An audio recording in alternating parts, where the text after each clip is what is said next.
நமஸ்காரம். அஸ்ட்ரோஜி தமிழ் ரிஷப ராசிக்காரர்களுக்கான குரு பெயர்ச்சி பலன்களை இந்த வீடியோவில் நம்ம பார்க்கலாம். கடந்த ஒரு வருடமாக ரிஷபத்தில் பயணம் செய்து கொண்டிருந்த குரு பகவான் தற்போது உங்கள் ராசியை விட்டு மிதுன ராசிக்கு கடந்த மே 14ஆம் தேதி பெயர்ச்சியாக இருக்கிறாரு. திருக்கணித பஞ்சாங்கப்படி 9 கிரகங்களிலுமே சுபமான கிரகம், முழு சுபர் அப்படின்னு சொல்லக்கூடிய குரு பகவான் உங்கள் ராசியிலிருந்து பயிற்சியாக இருக்கிறது. 2ஆம் இடத்திற்கு ஜென்ம குருவாக இருந்து 2ஆம் இடத்திற்கு மாறுறது ரொம்ப ரொம்ப அதிர்ஷ்டமான நேரம் இது. அதாவது தன குடும்ப வாக்குஸ்தானம் என்று சொல்லக்கூடிய 2ஆம் இடத்திற்கு குரு பகவான் மாறுறது ரொம்பவே நல்ல ஒரு பாசிட்டிவான ஒரு விஷயங்களை உங்கள் வாழ்க்கையில் வரக்கூடும். எப்போவுமே பொதுவாக நன்றி மறவாத குணம் உங்கள்கிட்ட இருக்கும். நீங்கள் பார்த்தீங்கன்னா மனம் தளராமல் எல்லாத்துக்காகவும் போராடிக்கிட்டு இருப்பீங்க. இந்த குரு பகவானோட பெயர்ச்சி எல்லா வகையிலையும் பிரச்சனைகளையும் காரிய தடைகளையும் உங்களுக்கு கடந்த ஒரு வருடமாக கொடுத்து வந்துருந்துருப்பார்.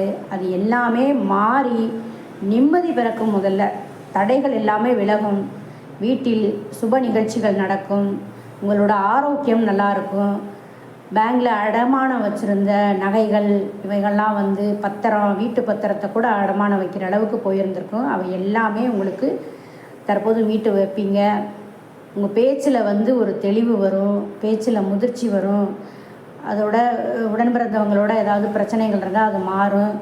வீட்டில் உங்கள் ஆலோசனையை கேட்டு நடக்கக்கூடிய சூழ்நிலை வரும்.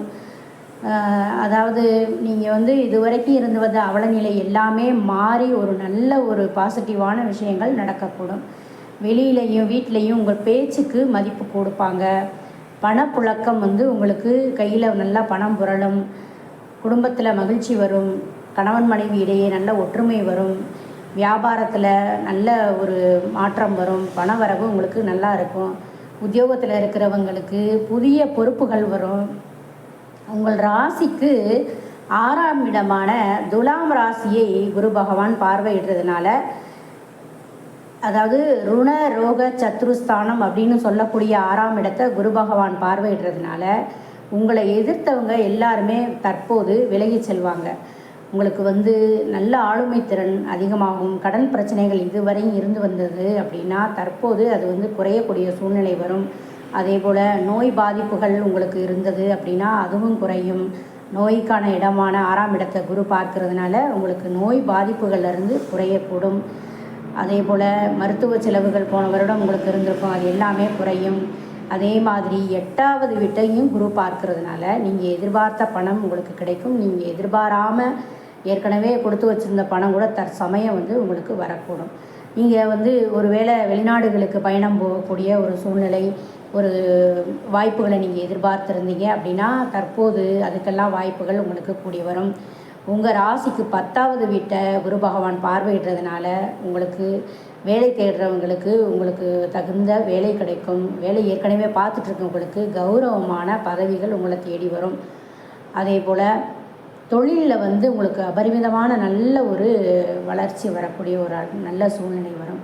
குரு பகவான் உங்களோட சப்தமாதிபதி, அதோட விரையாதிபதி அப்படின்னு சொல்லக்கூடிய செவ்வாயோட நட்சத்திரத்தில் தற்போது 14/5/2025 13/2025 வரைக்கும் செல்றதுனால பார்த்திங்கன்னா செவ்வாயோட நட்சத்திரம் அப்படிங்கிறது உங்களுக்கு 7/12ஆம் அதிபதி. தற்போது உங்களுக்கு குடும்பத்தில் இந்த கணவன் மனைவிக்குள்ளே சண்டை சச்சரவுகள் குறைந்து நல்லா இருக்கும். அதே போல் நீங்கள் சொத்து வாங்கக்கூடிய நேரம் வரும். வெளியில் போய் வீட்டை விட்டு வெளியில் போய் வேலை செய்யக்கூடிய சூழ்நிலை வரும். அதே போல் குரு பகவான் ராகுவோட நட்சத்திரமான திருவாதிரையில் 13/6க்கு மேலே 13/8 வரைக்குமே பயணம் செய்வார். அப்போது புது வண்டி வாகனங்கள் வாங்கக்கூடிய யோகம் வரும். வேலையில் உங்களுக்கு பணிச்சுமை அதிகமாக இருக்கும். சிலருக்கு டிரான்ஸ்ஃபர் கூட வரும். வேறு மொழிக்காரவங்க உங்களுக்கு உதவி செய்யக்கூடிய சூழ்நிலை வரும். அதே மாதிரி அஷ்டம ஸ்தானம் லாபஸ்தானமான குருவோட நட்சத்திரமான புனர்பூச நட்சத்திரத்தில் குரு பகவான் 13/8/2025 1/6/26 வரைக்கும் பயணிப்பார். அந்த சமயத்தில் உங்களுக்கு வெளிநாட்டு பயணங்கள் இருக்கும். ஆனால் ஒன்றே ஒன்று யாரையுமே நம்பி ஏதாவது பணம் கொடுக்கறது, ஜாமீன் கையெழுத்து போடுறது, இந்த மாதிரியான விஷயங்கள் மட்டும் பண்ணக்கூடாது. அதே போல் உங்களுக்கு வந்து பார்த்திங்கன்னா 11ஆம் இடத்துல குரு 11ஆம் இடத்து அதிபதி சொந்த நட்சத்திரத்தில் பயணம் செய்கிறதுனால உங்களுக்கு மூத்த சகோதரர் மூலமாக அண்ணன் அக்கா இருந்தாங்கன்னா அவங்க மூலமாக உங்களுக்கு நல்ல பண வரவோ அல்லது அவங்களோட உதவியோ உங்களுக்கு நல்ல விதமாக கிடைக்கும். அதே மாதிரி கடகத்தில் வந்து குரு பகவான் 18/10 5/12/2025 வரைக்கும் பயணம் செய்வார். அந்த சமயத்தில் கொஞ்சம் கவனமாக நீங்கள் இருக்கணும். பணம் யார்கிட்டையும் கொடுத்து ஏமாறுறது, இந்த மாதிரியான விஷயங்கள்லாம் பண்ணக்கூடாது. அது வந்து கொஞ்சம் கவனமாக இருக்க வேண்டிய சூழ்நிலை வரும். அதே போல் பார்த்திங்கன்னா உங்களோட இளைய சகோதர சகோதரிகள் இருந்தாங்க, அவங்களுக்கு அப்படி திருமணம் வந்து கைகூடி வரும். குரு பகவான் அடுத்து 11/11 11/3/2020 வரைக்கும் வக்ரத்தில் இருக்கிறதுனால அப்போது அந்த சமயத்தில் என்ன நடக்கும் அப்படின்னா உங்களோட எதிரிகள் வந்து அடங்குவாங்க. பயணங்கள் உங்களுக்கு அதிகமாக பயணம் போவீங்க. புது வாகனம் வாங்குறதுக்கு, சொத்து விவகாரங்கள் ஏதாவது இருந்ததுன்னா அது சுமூகமாக முடிகிறதுக்கு நல்ல ஒரு நேரமாக இருக்கும். உங்கள் ரசனைக்கு ஏற்ப உங்கள் வேலை, உங்களோட வாகனம் இதெல்லாம் நீங்கள் மாற்றி அமைக்கக்கூடிய ஒரு நல்ல காலம் வரும். வியாபாரிகளுக்கு வாடிக்கையாளர்கள் வந்து உங்களை விரும்பி வந்து உங்கள் கடையில் வந்து எல்லாம் வாங்கக்கூடிய சூழ்நிலை வரும். நல்ல ஒரு லாபம் கிடைக்கும் உங்களுக்கு தொழிலில். அதே போல் அலுவலகத்தில் வேலை பார்க்குறவங்களுக்கு பதவி உயர்வு கிடைக்கும்.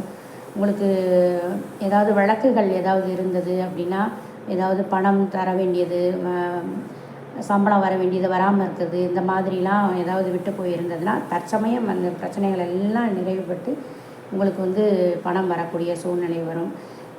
அதே போல் நல்ல வாய்ப்புகள் தேடி வரக்கூடிய ஒரு அருமையான நேரம் இந்த குரு பெயர்ச்சி ரிஷபராசிக்காரர்களுக்கு.